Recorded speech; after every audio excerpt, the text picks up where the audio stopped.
할렐루야. 이렇게 신탄중앙교회 오니까 옛 친구 생각이 많이 납니다. 고하정우 목사님.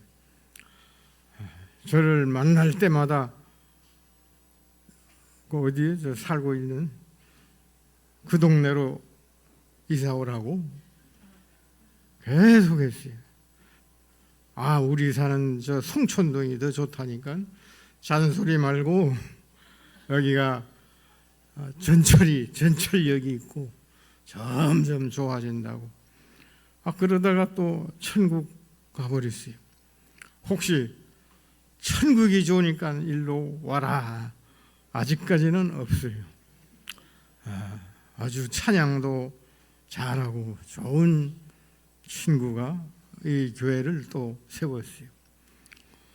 또 서규광 목사님이 대단한 것 같습니다. 이렇게 와보니까 깜짝 놀랐어요. 교회가 활력이 있는 것 같고 1부 찬양대, 2부 찬양대 아주 좋았어요. 우리 하나님께서 크게 복을 주시는 줄 믿습니다. 한 4, 5년 전인가 이 재직회 세미나에 와서 강의를 좀 하는데 그때보다 교회가 더 왕성하고 믿는 자들의 수가 더 많아진 것 같습니다. 앞으로 더 성장하는 교회, 복받는 교회가 될 줄로 믿습니다. 그런데 오늘 어린이 주일인데 제가 88세 된 노인이 어떻게 어린이 설교를 하겠어요? 미안해서 말씀드립니다. 일반 설교를 하겠어요. 그런데 제가 그 말을 해보니까 회개를 해야 될 것 같다. 어린이 설교를 해야 이게 정상적인데 아무리 할아버지가 돼도 그래서 하여튼 양해를 구하고 하나님도 이해해 주실 줄로 믿습니다. 새벽에 어느 부인이 콜택시를 잡아 탔어요. 신탄진 어디 가주세요. 그렇게 말을 했거든요. 그런데 조금 가다가 행선지를 생각이 안 나요. 내가 어디를 갔는지. 그래서 기사 아저씨 내가 어디로 간다고 그랬어요. 그러니까 기사 아저씨도 소스라치게 놀라면서 아니 언제 탔어요? 그랬다고 합니다. 그러니까 이 시대는 망각의 시대. 그런데 또 저도 노인이니까 잊어버리는 것이 많습니다. 설교할 때도 줄거리를 놓칠 때가 많이 있어요. 그러나 우리 하나님이 능력 주시고 은혜 주시고 우리를 잘 받아줄 줄로 믿습니다. 여기 말씀대로 고난의 터널을 지나 희망으로 이러한 제목으로 말씀 증거하겠습니다. 지금 우리는 고난의 긴 터널을 지나가고 있습니다. 중동 전쟁으로 매우 불안한 시국을 살아가고 있습니다. 우리나라 정치는 어떻습니까? 여야를 막론하고 나라를 생각한다고 합니다. 하지만 공평과 정의가 사라졌다 이렇게 생각합니다. 그런데 나라도 그렇고 우리 한국교회가 더 큰 문제입니다. 1200만 성도를 자랑하던 때가 어제 같은데 이제는 500만도 안 되고 400만으로 줄어들었다 이런 보고가 있어요. 얼마나 염려스럽습니까? 날마다 개척교회들이 하나하나 무너져가고 있어요. 교회들이 없어져가고 있습니다. 앞으로 미래가 어떻게 될지 우리는 정확하게 모릅니다. 그러나 미래를 홀로 통치하시는 분이 누구인지 우리는 알고 있습니다. 그분은 바로 하나님이십니다. 우리 하나님이 다스려 주시고 심판하실 때는 심판하시고 잘 인도하실 때는 또 인도해 주실 줄로 믿습니다. 오늘 본문 말씀은 이스라엘 백성들이 모세의 용도하에 440년의 노예 생활을 청산하고 해방을 맞이했습니다. 오랜 노예 생활을 영원한 과거사로 완전히 청산한 것입니다. 오직 새 시대 새로운 미래를 향하여 출급합니다. 하지만 우리나라가 해방은 되었지만은 조국 광복이 되지 못하여 통일조국을 이루지 못한 것처럼 이스라엘 백성들도 해방은 되었지만은 계속해서 광야길을 걸어가야 했습니다. 노예 민족이 해방이 되어 자유인이 되었지만은 어느 길로 어떻게 가야 할지도 몰랐습니다. 어디서 물을 구하여 마셔야 할지도 몰랐습니다. 양식을 어떻게 구하여 먹어야 할지도 모릅니다. 추위와 더위를 어떻게 견디면서 살아야 할지도 모릅니다. 때로는 사나운 짐승들과 싸워야 했습니다. 주인의 주변에 이방인 적들과 싸우면서 또 행진해야 했습니다. 우리 하나님의 도우심이 없이는 도무지 살아갈 수가 없습니다. 본문에 보니까 우리 하나님께서 4가지로 약속해 주시고 위로해 주시고 인도해 주십니다. 그 첫째는 하나님께서 고난의 길로 인도하실 때 우리는 하나님 아가페의 사랑을 깨달으며 순종하는 성도들이 되어야겠습니다. 여기 17절, 우리 17절 뜨니까 한 목소리로 같이 읽겠습니다. 시작. 바로가 백성을 보낸 후에 블레셋 사람이 땅의 길은 가까울지라도 하나님이 그들을 그 길로 인도하지 아니하셨으니 이는 하나님이 말씀하시기를 이 백성이 전쟁을 하게 되면 마음을 돌이켜 애굽으로 돌아갈까 하셨습니다. 아멘. 블레셋 땅은 일주일이면 갈 수 있는 지름길이지만 그들은 각종 철병거로 무장한 막강한 군사력을 지닌 나라였습니다. 반면에 이스라엘은 430년 동안 노예민족 출신들이라서 전쟁을 치를 만한 군사력을 갖추지 못한 것입니다. 그래서 전쟁이 나면 무서워서 이들이 다 애굽으로 돌아갈까 봐서 우리 하나님은 먼 길로 이들을 인도하셨다라고 합니다. 여기서 우리가 알고 지나가야 할 것은 마태복음과 또 구약성경 마지막 말라기서 사이가 400년입니다. 400년.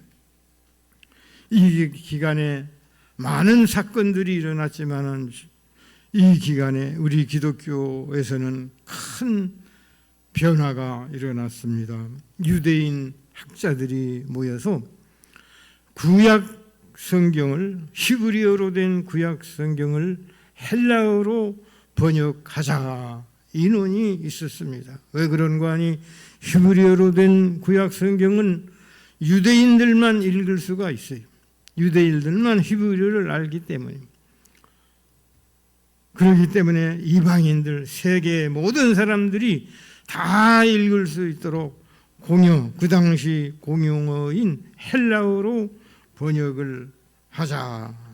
이러한 회의가 진행이 되고 시작이 된 것입니다. 그런데 막상 번역을 하자니 하나님의 사랑을 무엇으로 번역을 할까 문제가 생겼어요. 하나님의 사랑. 물론 에로스,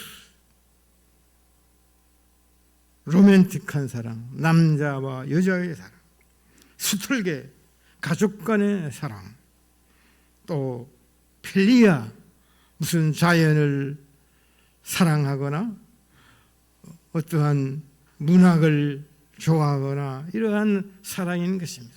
이런 사랑은 전부 때문에 사랑이에요. 가족이기 때문에 사랑하고, 우리 교인이기 때문에 사랑하고, 우리 아들이기 때문에 사랑하고, 이것은 하나님의 사랑은 아니다 이것입니다. 하나님의 무궁한 사랑, 무조건적인 사랑, 측량할 수 없는 사랑, 자기를 희생하면서 생명까지 주시는 사랑, 이 사랑을 무엇이라고 해야 할까? 그래서 단어 하나를 만들어냈어요. 아마 짐작하신 분이 있을지 모르겠어요. 뭘까요? 자주는 안 쓰고 가끔 쓰는 아가페입니다. 아가페로 하자. 동의를 해서 하나님의 무궁한 사랑, 그럼에도 불구하고 인간의 사랑은 때문에 사랑, 하나님의 사랑은 그럼에도 불구하고의 사랑, 생명을 잃으면서도 아끼지 아니하고 주시는 사랑, 영원 무궁한 사랑, 변함없는 사랑, 무조건적인 사랑, 이 아가페 사랑이라고 하자라고 있습니다. 그러니까 오늘 읽은 말씀 중에 전쟁이 나면 다시 애굽으로 돌아갈 것이다라고 알고 있습니다. 하나님이. 그렇다면 마땅히 형벌을 내려야 되고 쓸어버려야 되고 추궁을 해야 되고 벌을 받아야 할 건데 하나님께서는 벌을 내리지 아니했습니다. 그들을 다시 한번 사람을 만들기 위해서, 예배드리는 사람으로 훈련시키기 위하여, 성숙한 인간으로 만들기 위해서 먼 길을 가도록 했습니다. 훈련을 시키는 것입니다. 그러니까 여기에 이것은 분명 하나님 아가페의 사랑이다라고 하는 것입니다. 오늘 우리들도 아가페의 사랑에 젖어들어야 되겠습니다. 하나님 아가페의 사랑, 에로스 사랑, 사랑하기 때문에 사랑하는 거야 누군들 못하겠어요. 저도 손자 손녀들을 보면 좋아요. 사랑하고 싶어요. 그건 인간적인 사랑입니다. 에로스 사랑이든지 또 필리아 사랑이든지 조건적인 사랑 때문에 사랑인 것입니다. 불구하고의 사랑, 한없는 사랑, 이 무궁한 사랑, 이 하나님의 사랑을 우리가 깨닫고 사랑으로 은혜받고 이 사랑으로 다시 한번 새 힘을 얻고 공급받고 승리하는 우리 성도들 되시기를 기원합니다. 두 번째로, 가까운 블레셋 땅으로 인도하지 않고 머나먼 광야길로 인도하심은 하나님께서 이들을 예배자로 훈련시키기 위함이었어요. 예배하는 성도들. 출애굽기 3장 12절에 보니까 내가 그 백성을 애굽에서 인도하여 낸 후에 이 산에서 하나님을 섬기리니 라고 했어요. 이 산에서 하나님을 섬기리니, 하나님께 예배하는 민족으로 우리 하나님께서 인도하고 있습니다. 440년간 중단되어 있던 예배를 드리는 것이 이스라엘 백성들을 해방시키고 구원한 목적인 것입니다. 그래서 우리 하나님은 이스라엘을 애굽에서 구원하신 후에 곧장 가나안으로 인도하지 않았습니다. 이스라엘 백성들을 훈련시켜서 하나님과 사랑의 교제를 할 수 있는 믿음의 성도들로 만들어서 영원한 교제를 누리기 위한 것입니다. 신명기 8장 2절에도 40년 동안 광야길을 걷게 하신 것을 기억하라. 너를 낮추시며 너를 시험하사 내 마음이 어떠한지 그 명령을 지키는지 지키지 아니하는지 알려 하심이라 라고 했어요. 다시 한번 이들을 성숙한 성도로 만들기를 원하시오. 이것이 바로 하나님의 사랑인 것입니다. 제가 오래전에 중부교회를 섬길 때입니다. 그 시절은 승용차가 없어요. 계속해서 걸어서 신방을 해야 했어요. 어느 날 권사님들하고 여전사님하고 대흥동을 신방하게 됐어요. 전에 중부교회는 은행동 자그마한 교회였어요. 그러니까 대흥동에 신자들이 있었어요. 대흥동 골목을 들어가서 가정을 찾아가는데 꼬불꼬불 하니까 잘 모를 수가 있어요. 그러니까 뒤에서 목사님 일로 가세요. 또 잘못 가면 아니 이쪽으로 가세요. 그래요. 그래서 느껴지는 것이 있습니다. 교회도 청지기 훈련이 있어야 되겠다. 그래서 훈련을 하면서 앞으로 신방할 때는 목사 뒤에서 이리 가세요 저리 가세요 하지 말고 빠른 속도로 옛날 얘기하지 말고 지나간 이야기 신방하면서 하지 말고 제일 빠른 속도로 가시오. 얼마나 달라지겠어요. 훈련하기 전에는 많아야 한 4가정, 5가정이었어요. 그런데 그 훈련이 끝나니까 한 10가정쯤 신방을 했던 기억이 나요. 우리 중부에서 그런 일이 있었어요.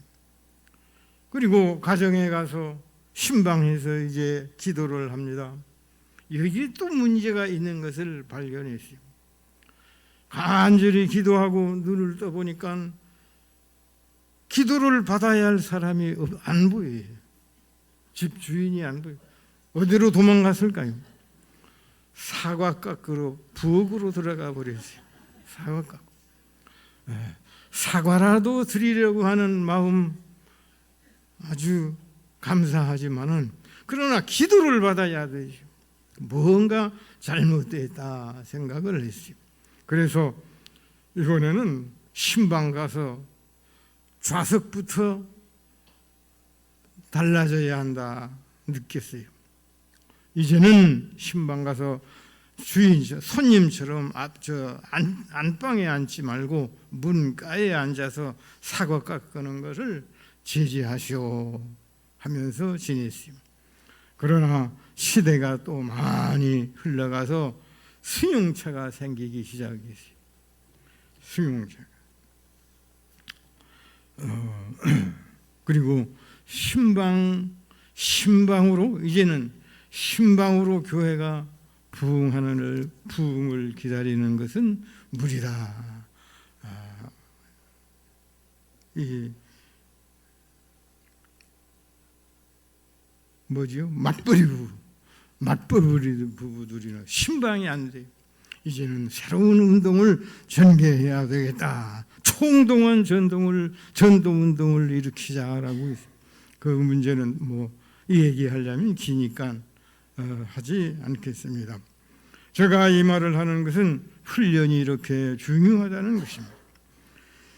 이와 같이 이스라엘 백성들은 400년 동안 노예 생활을 하다가 갑자기 자유인이 되었기에 참 성도는 훈련이 필요했었습니다.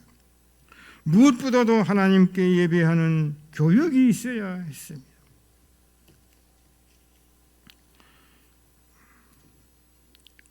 (18절) 여기 보면 그러므로 하나님이 홍해의 광야길로 돌려 백성을 인도하심에 이스라엘 자손이 애굽 땅에서 대열을 지어 나올 때에라고 했어요. 여기 대열을 지어 나올 때라고 하는 단어는 히브리어로 와무심 알루입니다. 군대들이 전투태세를 갖추고 행진하다 이러한 뜻이 있다고 합니다. 각 지파를 따라서 질서와 조직을 유지하고 동일한 방향으로 인도하고 있습니다. 그리고 이 훈련이 얼마나 고통스럽겠습니까? 먼 길을 가면서도 군대처럼 행렬을 지어서 가야 합니다. 고난은 바로 위장된 축복인 것입니다. 메투헬리라고 하는 것은 하나님의 축복은 환난의 보자기에 쌓여서 내려온다라고 했어요. 환난이 유익할 때가 있어요. 그것이 사람을 만들 때가 있는 것입니다. 한번 우리 따라하겠습니다. 잊어버렸네요. 네.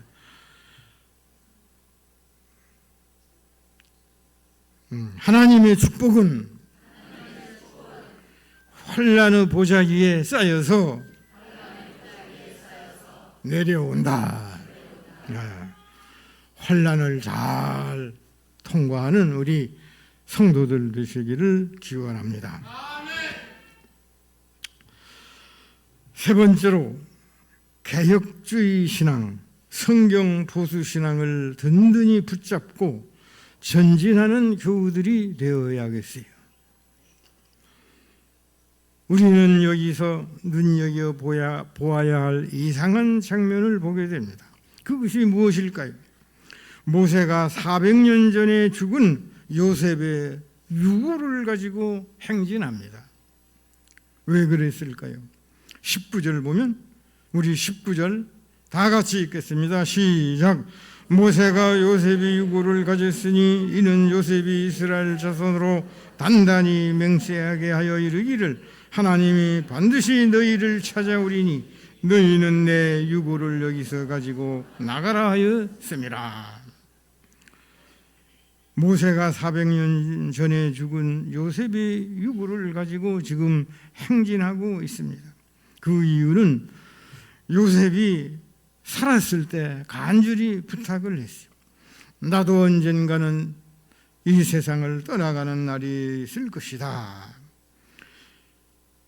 그렇지만 하나님이 당신들을 보호할 것이다. 그리고 우리가 살고 있는 이 땅은 풍요로운 나라이지만은 약속의 땅은 아니다. 젖과 꿀이 흐르는 약속의 땅은 아니다.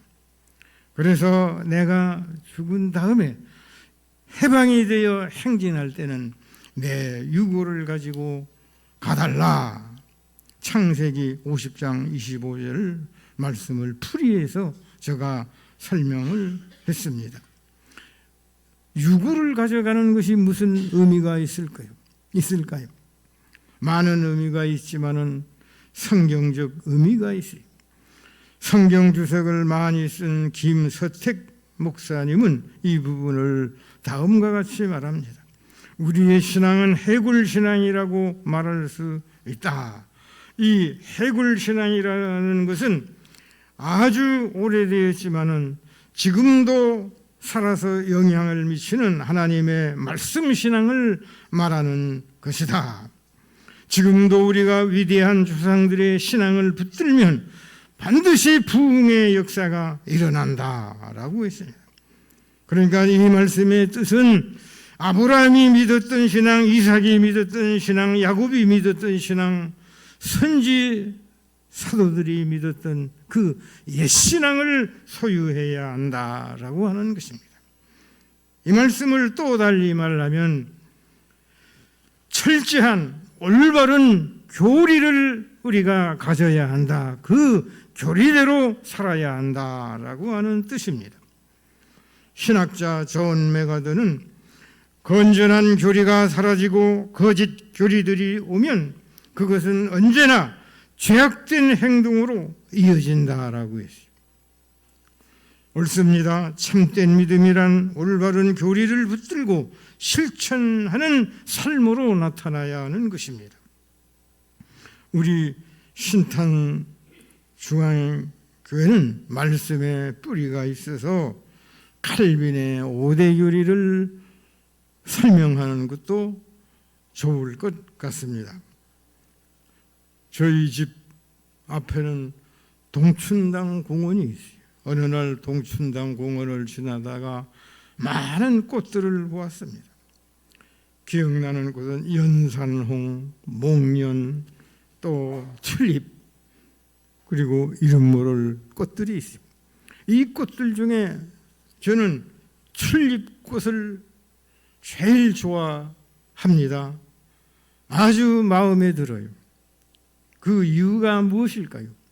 튤립이라고 하는 글자에 칼빈의 5대 교리를 생각나도록 하는 비결이 있기 때문입니다.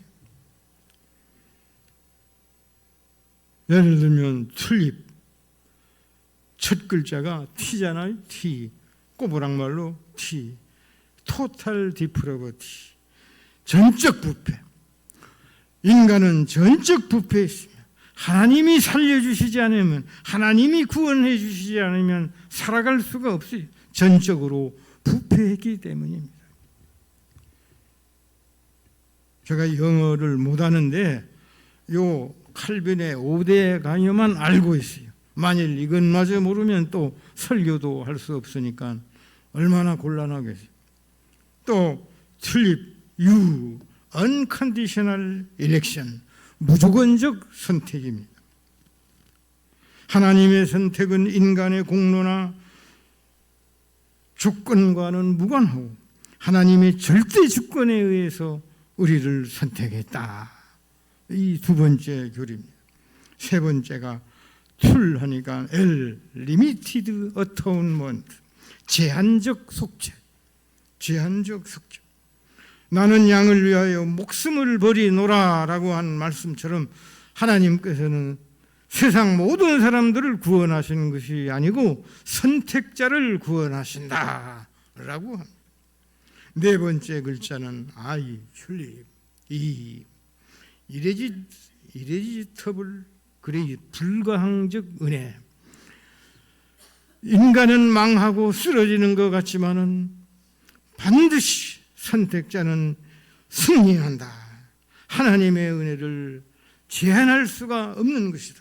하나님의 은혜는 반드시 하나님의 뜻을 성취시키고야 만다라고 하는 것입니다. 마지막 글자가 P, 튤립하니까 P, perseverance of the saint, 성도의 견인. 성도는 쓰러질 것 같고 금방 넘어질 것 같고 범죄하여 타락하는 것 같지만은, 그러나 하나님은 반드시 선택자를 구출하고 승리하게 만든다라고 하는 것입니다. 얼마나 멋있는 교리입니까? 이 구원 성경을, 구원의 진리를 총망라한 구절이라고 봅니다. 그러니까 옷은 새 옷이 좋습니다. 그리고 집도 새 집이 좋을 것입니다. 그러나 신앙만큼은 아브라함이 믿었던 신앙, 이삭이 믿었던 신앙, 야곱, 바울이 믿었던 신앙을, 옛신앙을 가지라는 것입니다. 지금 시대는 그릇된 사상들이 쓰나미같이 몰려오고 있어요. 이런 시대일수록 우리는 칼빈의 5대 교리로 설명할 수 있는 성경적 개혁주의 신앙을 가져야 승리할 수 있는 것입니다. 이 신앙을 붙들고 광야 같은 세상에서 희망의 미래로 나가는 우리 모든 신탄중앙교회 성도들 되시기를 간절히 기원합니다. 마지막 네 번째로, 오늘날은 하나님께서 구름 기둥과 불 기둥보다 더 좋은 것으로 우리에게 복을 주십니다. 우리 21절, 22절 다 같이 읽겠습니다. 시작. 여호와께서 그들 앞서가시며 낮에는 구름 기둥으로 그들의 길을 인도하시고 밤에는 불 기둥으로 그들에게 비추사 낮이나 밤이나 진행하게 하시니 낮에는 구름 기둥, 밤에는 불 기둥이 백성 앞에서 떠나지 아니하시니라. 하나님께서는 400만이나 되는 이스라엘이 길을 잃지 않도록 낮에는 구름 기둥, 밤에는 불 기둥으로 인도해 주십니다. 그런데 이 기둥은 두 개가 아닙니다. 기둥은 하나인데 밤에는 불 기둥으로 나타나고 낮에는 구름 기둥으로 나타납니다. 그런데 오늘날 성도들 중에 많은 분들이 왜 지금은 하나님께서 구름 기둥, 불 기둥으로 인도해 주시지 않는가? 왜 이러한 초역사들이 일어나지 않는가? 의문을 품고 성경과 멀어지려고 하는 사람들이 있어요. 혹시 우리들 중에도 그런 분들이 안 계십니까? 또 이해가 되는 것입니다. 왜 지금은 그런 역사가 없을까? 저도 초창기가 언제인지 모르지만 전에는 왜 하나님께서 이러한 이적이 지금은 일어나지 아니하는가, 이런 생각을 많이 했어요. 사랑의 하나님은 옛날 구름 기둥과 불 기둥과 비교할 수 없을 정도입니다. 지금은 성경으로 하나님의 계시가 완성된 시대입니다. 그래서 그 옛날의 구름 기둥과 불 기둥보다 몇 배나 더 좋은 방식으로 하나님이 우리와 함께 해 주십니다. 그것은 바로 독생자 예수 그리스도를 우리에게 보내주셨다고 하는 것입니다.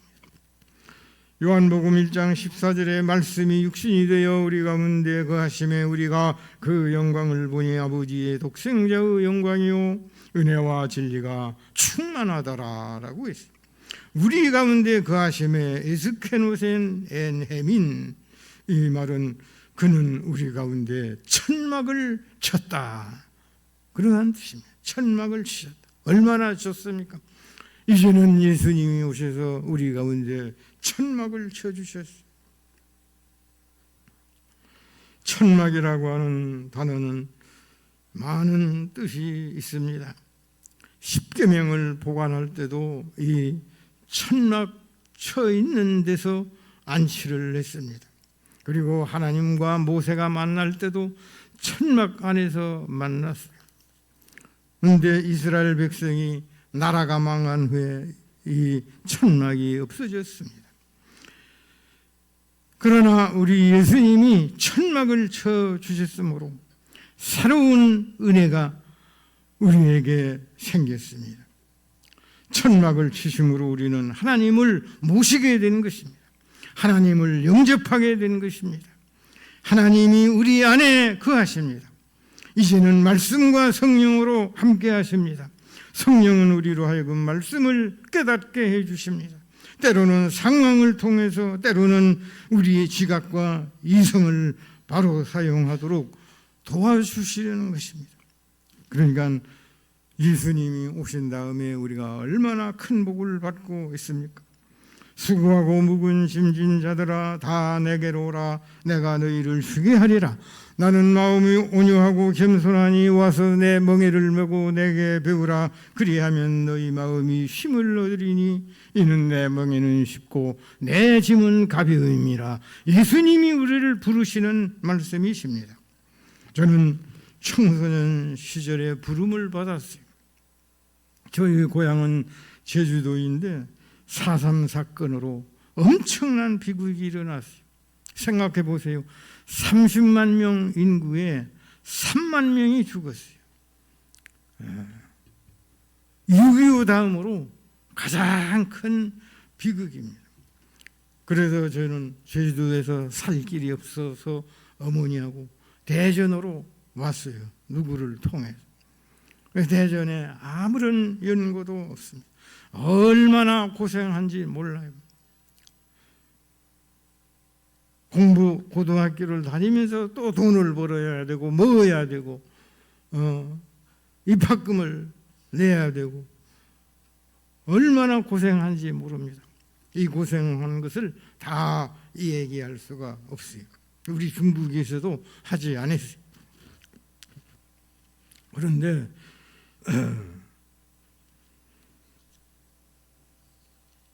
우리 하나님께서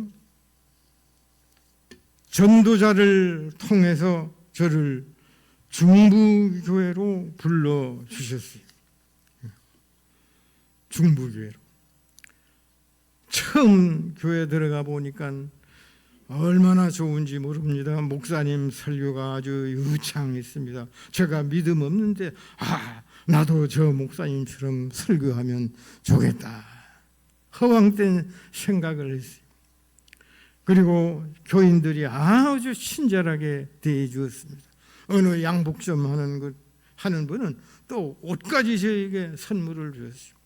제가 뭐 잘난 것도 없지 않습니까? 키도 작고 볼품이 없는 사람인데 교인들이 그렇게 잘해 주었어요. 그래서 저도 열심히 성경을 공부했습니다. 얼마 후에 학생 회장이 됐어요. 그리고 총각 집사까지 됐어요. 총각인데 어떻게 또 집사가 돼요?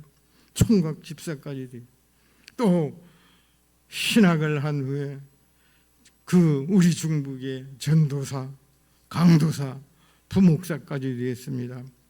10여 년 동안 타지에 가 있다가 또 본교회로 돌아와서 담임 목사가 되었어요. 제가 이 말을 하는 것은 전적으로 우리 하나님이 인도해 주시고 하나님이 불러주셨다라고 하는 것입니다. 그래서 수고하고 무거운 짐진 자들아 다 내게로 오라. 내가 너희를 쉬게 하리라. 나는 마음이 온유하고 겸손하니 나의 멍에를 메고 내게 배우라. 그러면 너희 마음이 쉼을 얻으리라. 늘 이 말씀을 좋아합니다.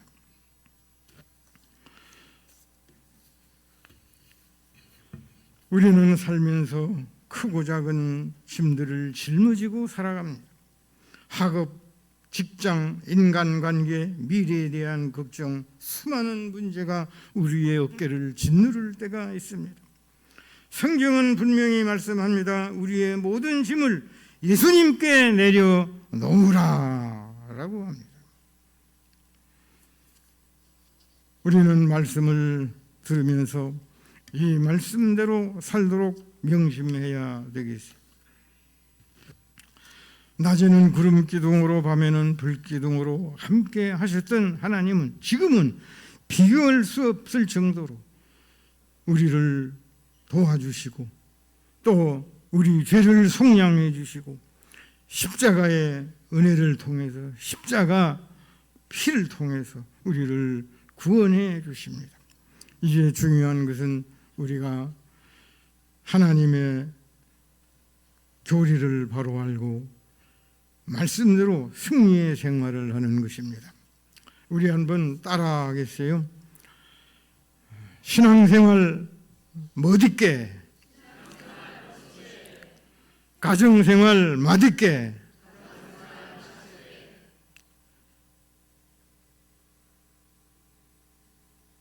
사회생활 지혜롭게. 다시 하겠습니다. 예수 잘 믿고 잘 살다가 잘 갑시다. 이거면 되지 않겠어요? 예수 잘 믿고 잘 살다가 잘 갑시다. 늘 우리는 기도해야 되겠습니다. 이제 기도하겠습니다. 하나님 아버지, 부족한 종 말씀을 전했습니다.